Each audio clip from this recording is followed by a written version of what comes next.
नमस्कार। अरुणाचल समाचार में आपका स्वागत है। मैं हूं मनोज कुमार शर्मा। आइए बुलेटिन में सबसे पहले देखते हैं मुख्य समाचार। उपराष्ट्रपति एम वेंकैया नायडू ने लोगों से अपनी मातृभाषा और राष्ट्रभाषा के साथ ही देश विदेश की अन्य भाषाओं को भी सीखने का किया आह्वान। कहा, सरकार नई शिक्षा नीति में स्थानीय भाषाओं में प्राथमिक शिक्षा पर दे रही है जोर।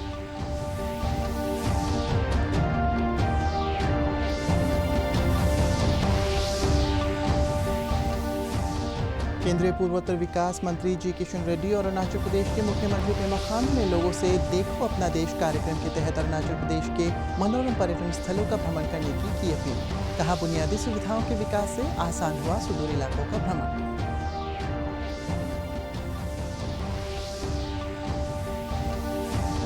आज़ादी का अमृत महोत्सव के तहत ईटानगर के इंदिरा गांधी पार्क में फिट इंडिया फ्रीडम रन कार्यक्रम आयोजित। Power grid corporation of India और केंद्रीय रिजर्व पुलिस बल के सहयोग से आयोजित जुम्बा डांस सेशन में बड़ी संख्या में लोगों ने लिया हिस्सा।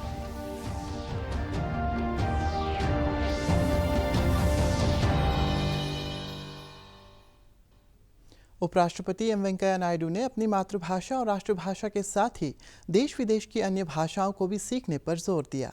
आज हरियाणा के गुरुग्राम में दीनबंधु सर छोटूराम के लेख और भाषणों पर आधारित पुस्तकों के विमोचन समारोह के दौरान श्री नायडू ने लोगों से किसी भी भाषा से नफरत न करने और अपनी मातृभाषा को प्राथमिकता देते हुए अन्य भाषाओं को भी सीखने का आह्वान किया।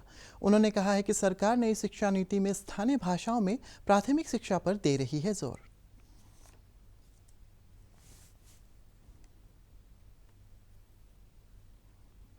ये भाषा मालूम है, बोलती भी है और पढ़ती भी है।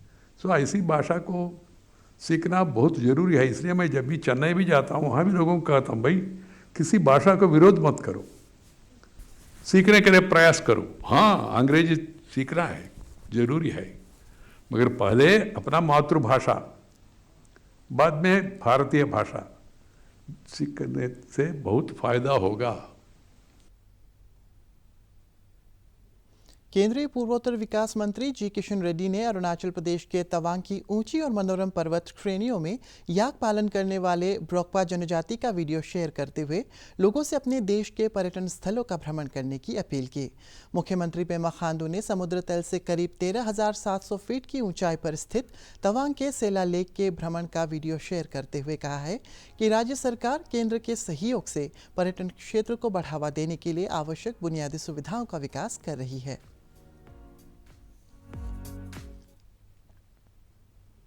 आज़ादी का अमृत महोत्सव के तहत आज ईटानगर के इंदिरा गांधी पार्क में फिट इंडिया फ्रीडम रन कार्यक्रम आयोजित किया गया।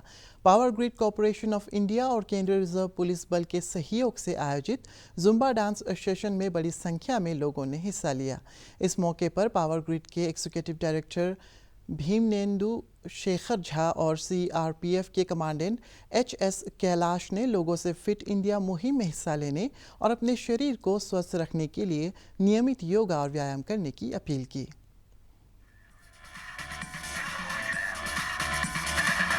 ये आज़ादी का अमृत महोत्सव चल रहा है और इस उपलक्ष्य में जो एक फिट इंडिया फ्रीडम रन 2 जो ये चल रहा है साथ में, उसी में एक ये फिटनेस का एक ये भी आज जुम्बा का किया गया, जैसे जॉइंट पावर ग्रिड और सीआरपीएफ और भी साथ में छोटे ऑर्गेनाइजेशन है। इसी तरह हम चाहेंगे कि फिट रहने के लिए और से और काफ़ी लोग जुड़े और इसको बहुत सक्सेसफुल बनाएं।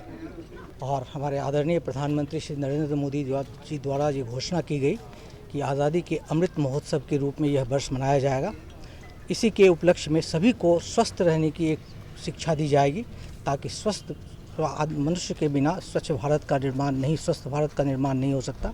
इसी मुहिम को आगे बढ़ाते हुए हम पब्लिक सेक्टर अंडरटेकिंग की तरफ से आप सबों का स्वागत करते हैं और इससे एक संदेश देना चाहते हैं कि जब तक हम अपने आप को स्वस्थ नहीं रख सकेंगे, हमारा पूरा देश आगे नहीं बढ़ सकता।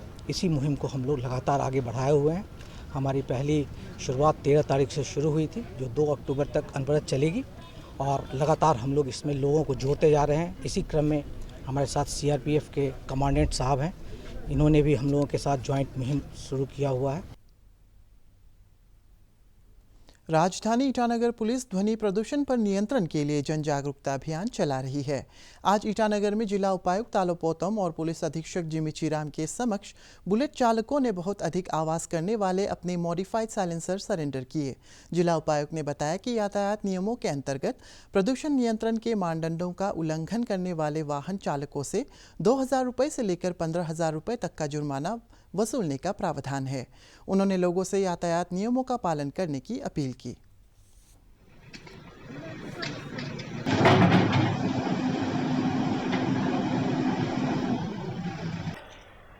जो हमारा ईटानगर का ट्रैफिक रिलेटेड इश्यूज़ हैं, ये हम काफ़ी दिनों से इसको कोशिश कर रहे हैं। एंड जो मेन रोड्स हैं, जो कि स्पेशली जहाँ 4 लेन ऑलरेडी बन गया है, इसमें हमें काफ़ी सफलता मिली है।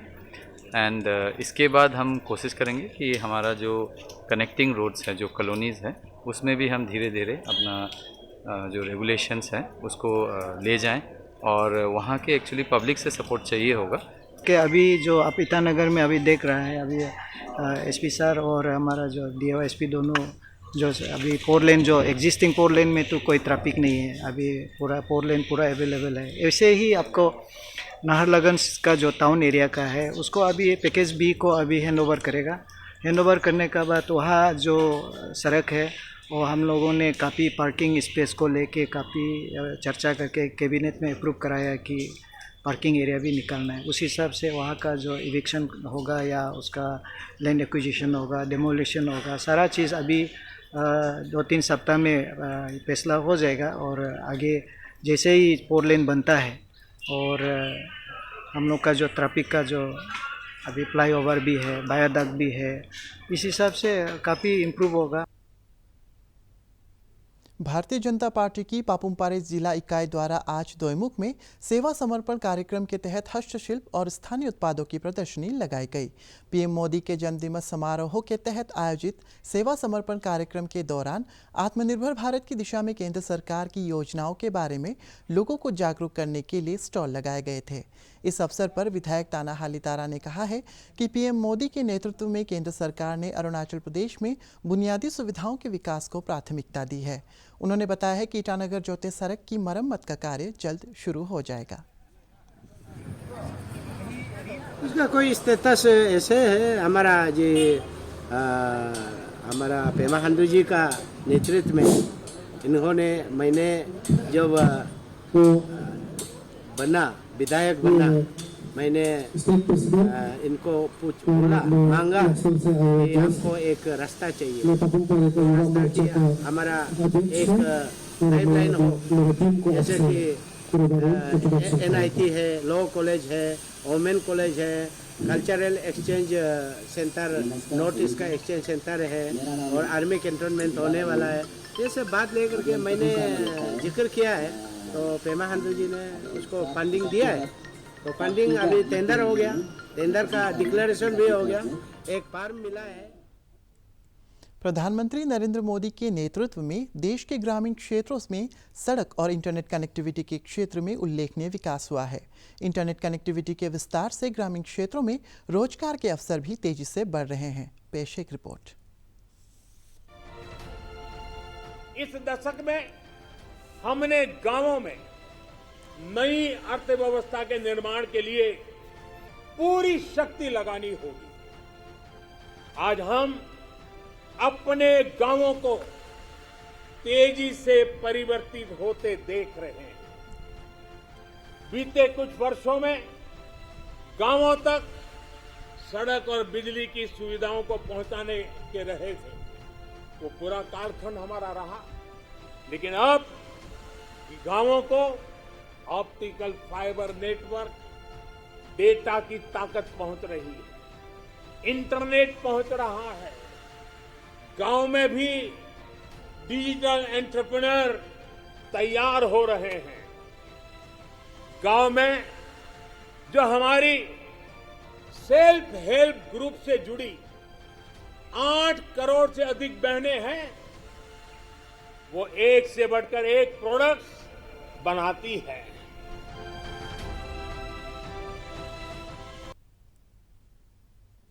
केंद्रीय आयुष मंत्री सर्बानंद सोनोवाल ने कहा है कि मंत्रालय को देश भर में आयुष आहार को बढ़ावा देना चाहिए ताकि युवाओं को जंक फूड से होने वाले नुकसान से बचाया जा सके। वे शनिवार को नई दिल्ली के जनकपुरी में केंद्रीय परिषदों के सामान्य भवन परिसर के दौरे के दौरान इसमें स्थित सभी 5 अनुसंधान परिषदों और मंत्रालय के तहत 2 राष्ट्रीय आयोगों के अधिकारियों और वैज्ञानिकों से बातचीत कर रहे थे। अधिकारियों और वैज्ञानिकों के साथ संवाद सत्र में श्री सोनोवाल ने कहा है कि प्रभावी बदलाव लाने के लिए टीम भावना और कड़ी मेहनत की ज़रूरत होती है। उन्होंने कहा है कि वैज्ञानिकों, प्रोफेसरों, डॉक्टरों और तकनीशियनों के कठिन परिश्रम के नतीजों के बारे में देश और विदेश में प्रचार किया जाना चाहिए। आयुर्वेदा हो, योगा, नेचुरोपैथी, सिद्धा, यूनानी, होम्योपैथी, सौहार्दिकता एजेंडाओं को आगे बढ़ाने के लिए एक साथ हमें मिलकर काम करना होगा। माननीय प्रधानमंत्री नरेंद्र मोदी जी के नेतृत्व में आयुष को अधिक सिर्फ देश के अंदर ही नहीं, विश्व भर में लोगों का पास ले जाने के लिए हम काम करेंगे। भारत का शानदार स्वाधीनता संघर्ष आधुनिक विश्व के महानतम संघर्षों में से एक है। दूरदर्शन समाचार द्वारा प्रसारित किए जा रहे आज़ादी का सफ़र में आज हम बात करेंगे स्वतंत्रता सेनानी भारत रत्न भगवान दास के बारे में।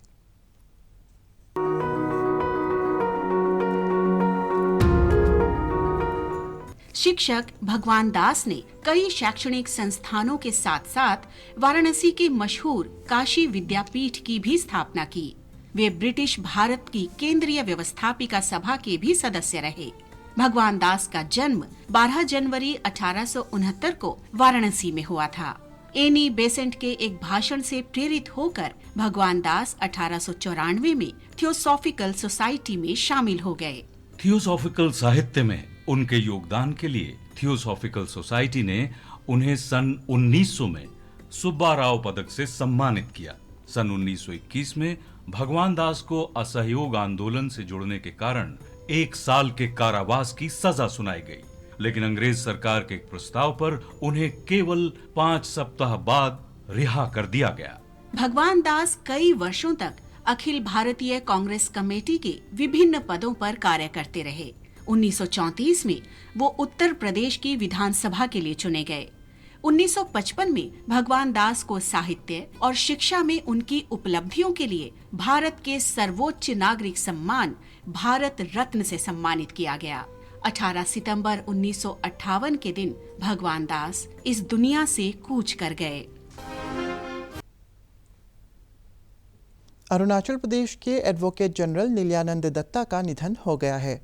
मुख्यमंत्री पेमा खांडू ने उनके निधन पर शोक व्यक्त करते हुए कहा है कि पूर्वोत्तर ने एक जाने माने विधि विशेषज्ञ को खो दिया है।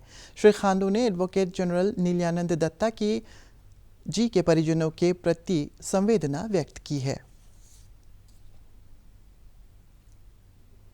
राष्ट्रव्यापी टीकाकरण अभियान के तहत देश भर में अब तक 80 करोड़ 43 लाख टीके लगाए जा चुके हैं। केंद्रीय स्वास्थ्य मंत्रालय ने बताया है कि पिछले 24 घंटे में 85,42,000 टीके लगाए गए।